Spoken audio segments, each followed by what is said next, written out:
Kia ora and welcome.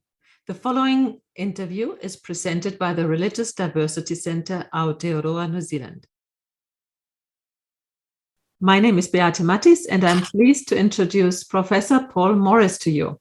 Warm welcome to you, Paul. Thank you, Beatrice.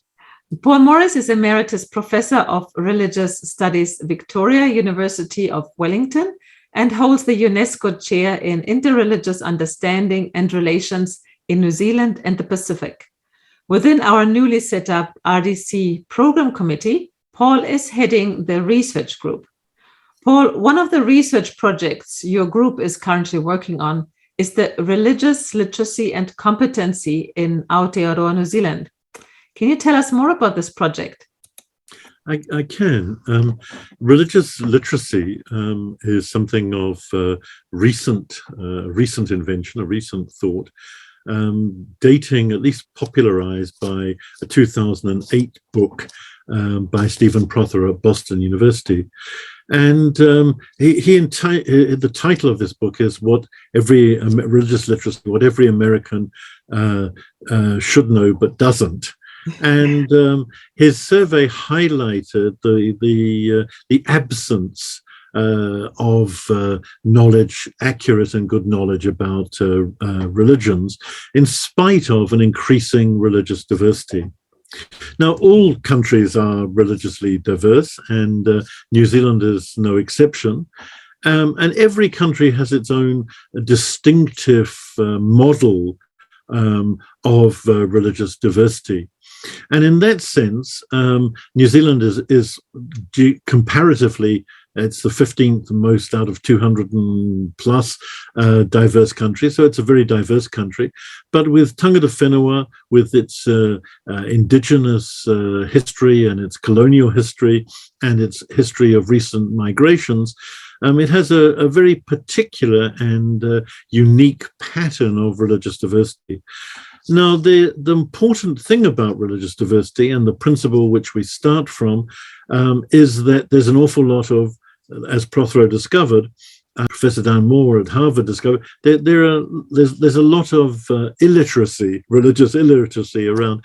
And why does it matter? Well, it matters because it's the illiteracy and bad information that fuels prejudice, fuels discrimination, and challenges and threatens peaceful coexistence, peaceful living, le vivre ensemble, this living together. Can you just describe a little bit what illiteracy means? Because, of course, you have literacy as being able to read, and illiteracy, does it mean no knowledge at all, or just stumbling over the words? No, I mean, we're all aware of religious diversity. I suppose to go back just a tiny bit, the religious literacy it's argued by Prothero is like numeracy and literacy and digital literacy, a kind of essential capacity for 21st century citizenship. And so in that sense, it is meant to be essential knowledge. Illiteracy derives from the fact that people know about different religions, but we live, and particularly our residents in New Zealand, in a place filled with a kind of secular privilege. And so with the people are second and third generation non-religiously affiliated, institutionally affiliated. And so many people have never been to a church or a synagogue or a gurdwara or a temple. And the majority of New Zealanders are deinstitutionalized or secularized in this way. So the knowledge they do get comes from misbehaving priests, financial improprieties, attention-seeking clergies and pastors, etc., etc. And they often have, part of this secular privilege is a kind of dismissing of religion and not taking it very seriously and seeing it as a kind of the religions of the ships of fools. You know, they're places where weak and silly people go and because they don't know any better. So the kind of illiteracy that seems significant is that it's not knowing accurately about religion is more likely to hinder you operating in a world where 40% of the population claim some religious affiliation, and perhaps 15% are very actively religious. So we're talking about sizable numbers that I feel are all too easily dismissed in that way.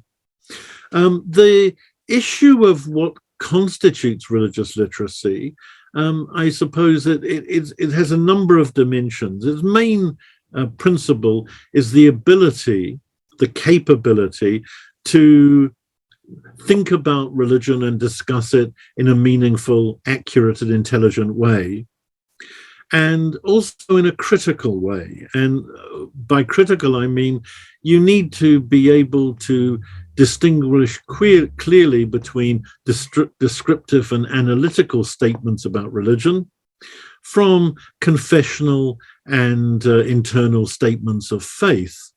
And you need to understand some religious practices. You need to understand something of how a religion came to your land, something of its background and history, and something of its internal diversity, and something of the ways in which it's interpenetrated with culture, and often cultures in the plural. Further than that, religious literacy entails some awareness of the role that religion plays within a society. So why some people hold very different moral positions. Are people organized politically? And the impact of religion upon our society. And so in that sense, the ability to discuss it meaningfully and engage with religious communities at a kind of theoretical level is part of religious literacy. And to understand how it intersects with our culture, with our legal traditions, with our musical traditions, etc., etc.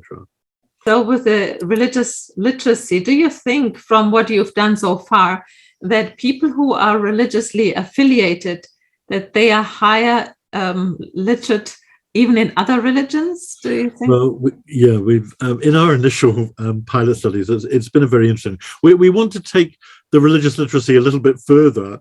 And as you, when you introduced it, it's religious literacy and competency. We want also the knowledge to be applied. And there is quite good evidence to support the notion that religious literacy fosters and promotes social inclusion and social cohesion. And in that sense, we want you not just to know about religion, but know how to apply this knowledge with people of different faiths, and so not to offend them, not to upset them, to be aware of their practices and their beliefs, and to accommodate them in a very positive way within your life and within the life of the institutions in which you're part. It's a very interesting issue. We haven't gone as far as some of the American studies, but one of the things that came out of the application of Prothro's study was a kind of index of different religious traditions and how religiously literate they were. And it is the case that some particular traditions are more aware of other traditions and often better at religious literacy, have higher levels of religious literacy. You have a survey, don't you? And do. Ask people, can you give a question, an example of how are you approaching to get this information from the people? Yes. We have a two-part survey. I was going to say before that, to answer your last question, because I think it's a really important one. The first notion that the existing reports and research show that not only are there high levels of illiteracy, not only do they have negative consequences, but people can learn about religion. So the important thing is that people do change, they can become literate, and they can become religiously and culturally competent. And so otherwise it sounds terribly negative. In answer to your different question, minority religious traditions often who deviate or, are different from the majority tradition are often much more aware of religious difference for political reasons, but also just because of their position, and often have a broader knowledge of different religions. Majority faiths and larger parts of majority faiths often see their own position as a kind of default one, and often don't have particular expertise.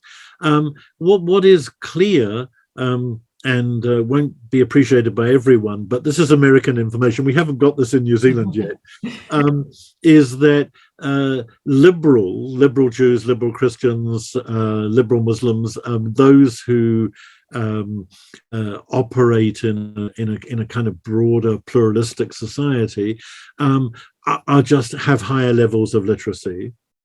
And more traditionally minded people often know a great deal about faith, but some of what they know is prejudicial and negative and framed more theologically than analytically and descriptively. But there are exceptions to that, and because we're now talking about more than a decade of thinking along these lines, programs and church groups and religious institutions, Harvard and Cambridge both offer programs. There are web programs. Religious literacy is increasing, and it's also being given political priorities and higher, a kind of higher profile. But you asked, we have something on the RDC website also. We have quite a few little video clips and information about different religions and faiths. Yes, absolutely. And you asked how we're going to study it. Well, we've, as you said, we've developed a survey. And the survey is divided into two sets of 20 questions. And the first questions are about religious literacy. And they want you to know something of the history. We want to know how many Jews are in New Zealand, how many Muslims are in New Zealand, are there Christian political parties in New Zealand? Do we have our sessions of Parliament beginning with a parliamentary prayer? Is it inclusive or exclusive?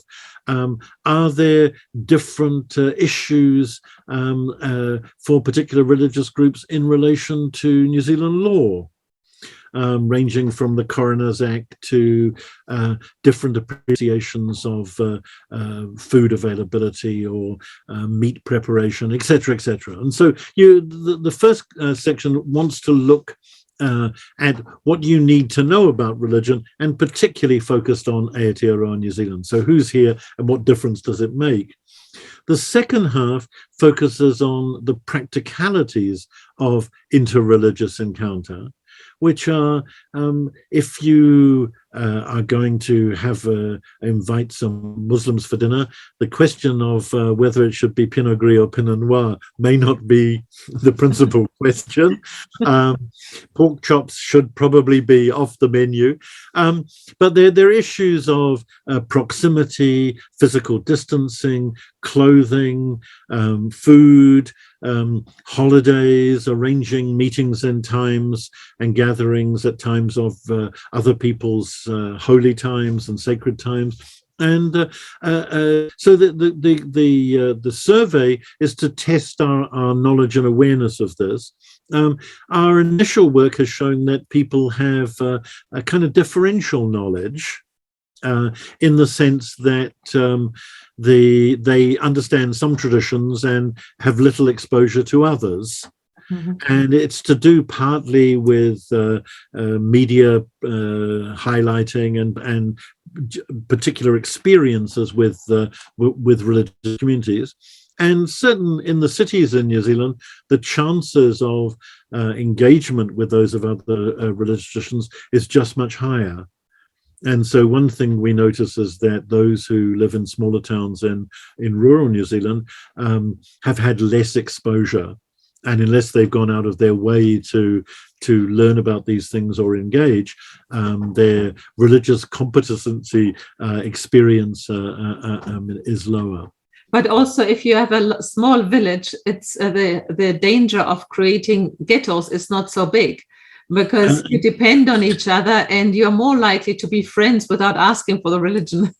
That's absolutely true. And some of the earlier work I did on the religious statement, of the religious diversity statement, we went to small towns and had meetings in town halls. And as you rightly say, in some small towns, there may only be a very small number of Muslim families or Hindu families or of different religious Christian churches, and everyone knew about it. And so that is true. But generally speaking, New Zealand is fortunate in that way. I mean, that we list more than 150 different religious groups suggests our religious freedom and our openness to different religions is high and working. But we don't tend to have very large concentrations of communities. And migrant religious communities have tended to be proportionately small, which means that we haven't had ghettos in the sense of intensive geographical areas defined by particular traditions. It's more generally there are a disproportionate number of Muslims in Mount Roskill and Mount Albert in Auckland, for argument's sake. Disproportionate only statistically speaking. But and they're also from the same cultural background. Well, a number of cultural backgrounds that overlap, but yes. Yeah. And so there is a sense in which there are concentrations, but we don't have the kind of closed areas and the areas where other languages predominate that has happened in different places in Europe and in different parts of the United States. Mm-hmm. I also believe when you say about the 150 different religions, faith groups, census religious categories, yeah. Because then you have one religious group like the Buddhists and or the Christians, or you have so many subgroups that it will be very difficult to first create a survey about what do you know about Buddhists or the Christians, and then the other question is, do you have people who really understand all these different groups within the religion to say yes, that is correct, or yeah, it's almost correct? Yes, I think the important things. I started off by saying internal diversity is a basic component of religious literacy. The other thing is that religions change over time. And thirdly, that they change in different contexts, in different ways, embedded in different societies and with different cultural influences. So in that sense, there's something familiar already about the communities that we encounter in our suburbs, in our cities, in our towns. And that diversity, which is a fact, because one doesn't need to master it all, but one needs to be aware of the difference. The question is not to know everything about, more than 100 different Buddhist groups or Christian denominations and Christian sectarian groups, but actually to know what questions to ask. And to be broadly aware, firstly, that they're not all going to be the same. Not all Buddhists are going to be the same. Not all Jews are going to be the same. But there is a framework of knowledge, and even if it's not definitive, that there are useful places to start. And starting with why Buddhists think of themselves as Buddhists is a really good place to start. Or why do the Quakers, Pentecostal Christians, and High Anglicans and Catholics all think they're Christians when they're from the outside, I'm talking about myself, their services seem so radically different.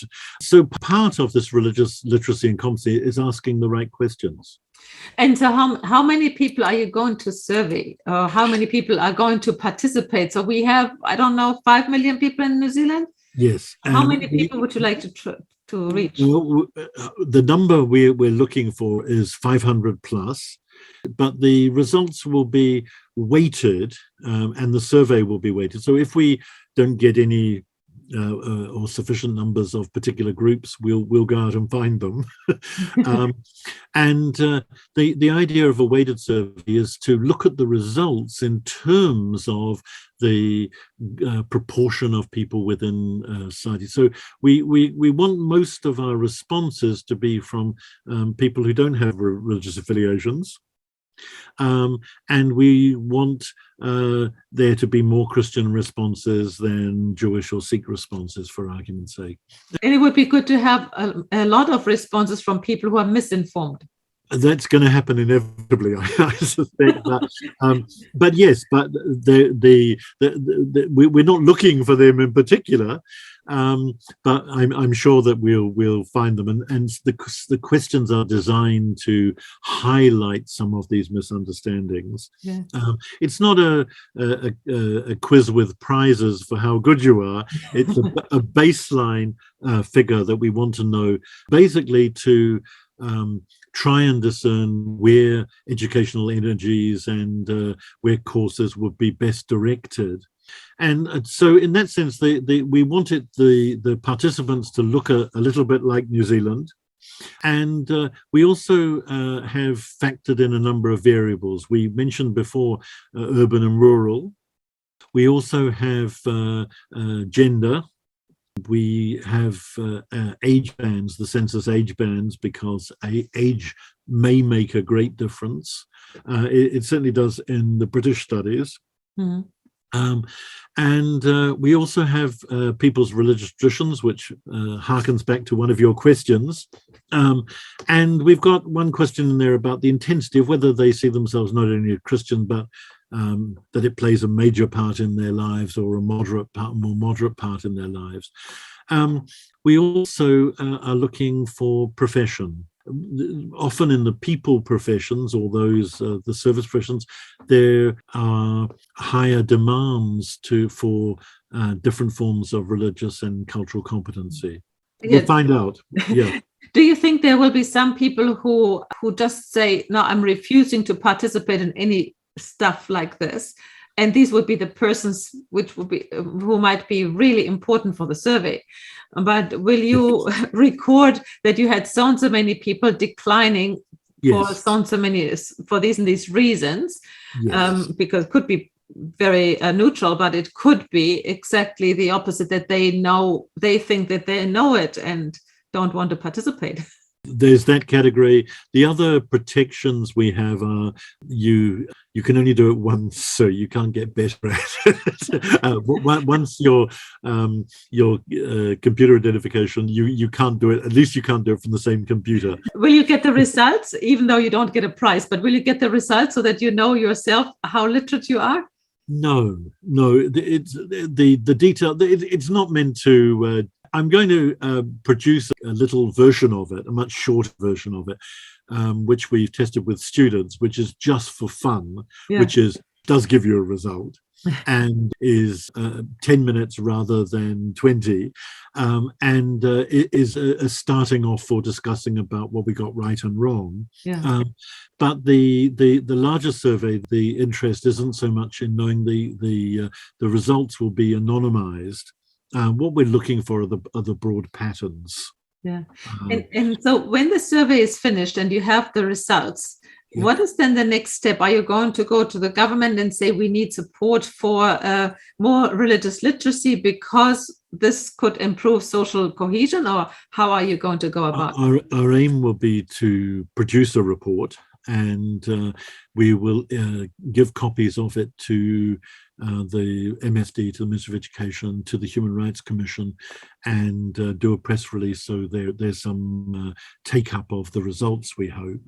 But it'll be up to, the point of it being RDC researchers, it's up to the RDC to keep promoting religious education in schools, to promote religious education in religious competency and literacy in the workplace, and through courses, through professional development, which is just, I hope, is beginning to take off at the RDC. And I think that there are some wonderful examples where the companies can can have an advantage by knowing what the rules are, because if they know that, for example, the Christians have a public holiday on that Sunday, they can employ a Jew or a Muslim or Hindu and for that day, and then when their holiday is, you can have a Christian. I think that it in a country where you have many religions, you will always have some religious feast days, but if you have a diverse working group or a diverse team, you will also always have somebody who can do what is asked. I think certainly there have been issues in the past about employers not being terribly responsive to non-secular Christian calendars, and the advice that has been given and the involvement of people like me and others, I mean, has been a greater flexibility. And it has to be done sensitively. There are privacy issues. You can't force people to declare themselves. But with just a little bit of goodwill and a little bit of flexibility, issues such as you say, as calendrical issues, different holy days, different holidays, can be reasonably easily accommodated. Foods, if there are lunches at work, and can again be addressed with vegetarian options in cafeterias, etc., or more specifically with allowing different provisions. So mostly it's religious illiteracy and incompetency that results this. And some of the issues, when you read about that have ended up in employment tribunals or queries or complaints to the human rights, are shocking in how little knowledge there would be to put to avoid these issues.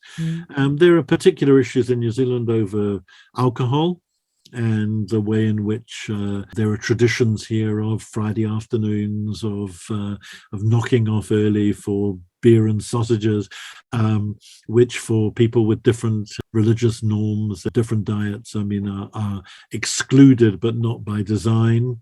I think that this is changing in society anyways, because there are more and more vegetarians and vegans, and more and more people who say they don't want to drink and drive. So I think that these traditions might change regardless of religion. I think you're absolutely right. I think they are changing, and they're changing positively. They still arise, and there are still people who arrange a recent case at a New Zealand university of arranging examinations on the Sabbath, which were changed. I mean, of just a lack of awareness that that there isn't one model and one frame that fits everyone, which is a kind of that what I call secular prejudice. Since you've started with this research, have you had any comments or people saying, "Look, I had this wonderful example where I did exactly the right thing with another religious group, or I had a horrible experience because I did the wrong thing"? Do you have any of these sharing comments? Yes, they're not all very nice, but yes, no. We had a case of a wholesaler in Auckland, and who had a number of women employees who were Muslim who didn't want to have a drink, and apparently the employer had gone home to his wife. So it was very, very strange. These new women that we've just taken on, and they don't drink beer. And his wife had said to him, this was reported back to us, but the wife had reported that, but some women drink wine, they don't drink beer. And this was apparently news to this particular employer. The following Friday, he turned up with his sausages they didn't want to eat, but also with a cask of white wine, which they didn't want to drink either. And so, but this was eventually resolved. Some of the issues are have been less easily resolved. I think what you said is really important, that just as we as a country have dealt with cultural competency in relation to Māori Retenga and the particular traditions and customs of tangata whenua, there is a growing awareness of difference and people's awareness that these are good questions to ask, and there are ways of including people rather than just axiomatically excluding them. They're mostly people are open to change. A lot of people think the rules are hard and fast, and this is more problematic. We had one person who reported, well, yes, we had a picnic, but we had no wine because we invited several Muslim families, and the Muslim family said, "Are you not having a drink? We don't mind." So, this isn't a rule book or a guidebook that is prescriptive. And it's not a secular prescription any more than a religious one. It's about being aware and being flexible in relation to others. But yes, mostly people have had positive experiences, or else they don't, until we've been talking to them, say they've mentioned it. And so they say, well, I was very offended when so-and-so said X about my faith. Yeah. Which is a generalization, not true, but I didn't say anything at the time. And I think an awful lot of this is just, is taken on the chin, particularly by minorities who do feel excluded, sometimes feel offended, and sometimes very strongly offended, but don't feel they have the right to raise it as an issue. And often it's not, they're not put in that position because of willful nastiness or prejudice alone, but by illiteracy and incompetency. You do get one or two cases, as we've been looking at this, of people who are mean, of people who seem to have been aware. And one person I spoke to, subscribed to this is New Zealand, this is how we do it, if you don't like it, leave. And very half aware that his actions would be exclusionary, but persisted in doing them. So, what are the next steps now? And the next steps are we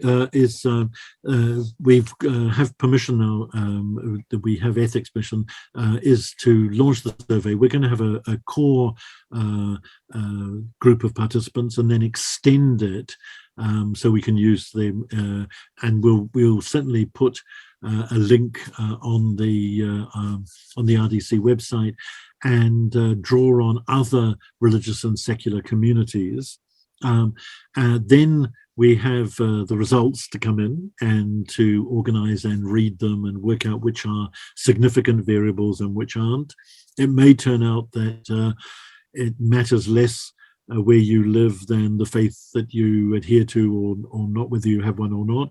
It may turn out that education makes an enormous difference, positively or negatively. It may be that gender is significant. We won't know until we look at it. We've got intuitions. But then the aim will be to produce a kind of summary of flash results for attention and publicity. And then leading on to a fuller report. It might also be one of the things we've kept as a possibility is some follow-up studies, which is to look at particular communities or particular issues that are problematic. So if we discovered that nobody had heard of religion X, it might be interesting to know.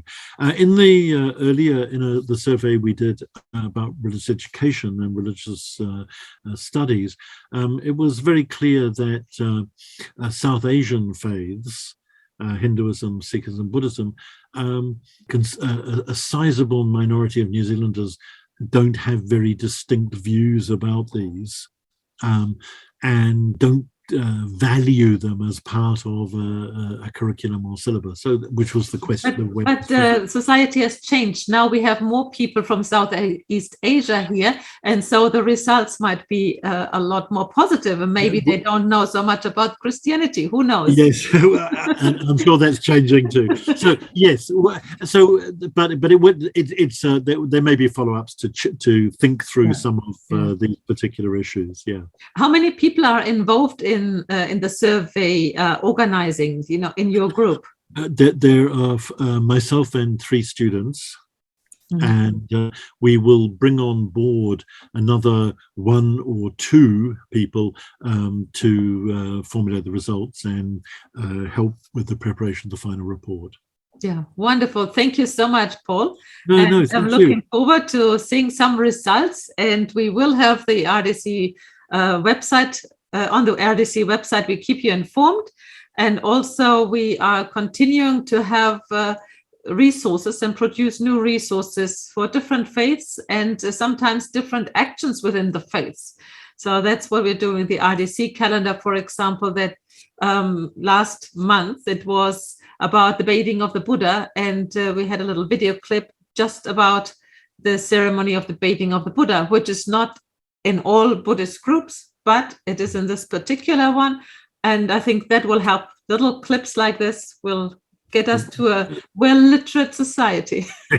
That's the aim. Yeah, thank you very much. Thank you.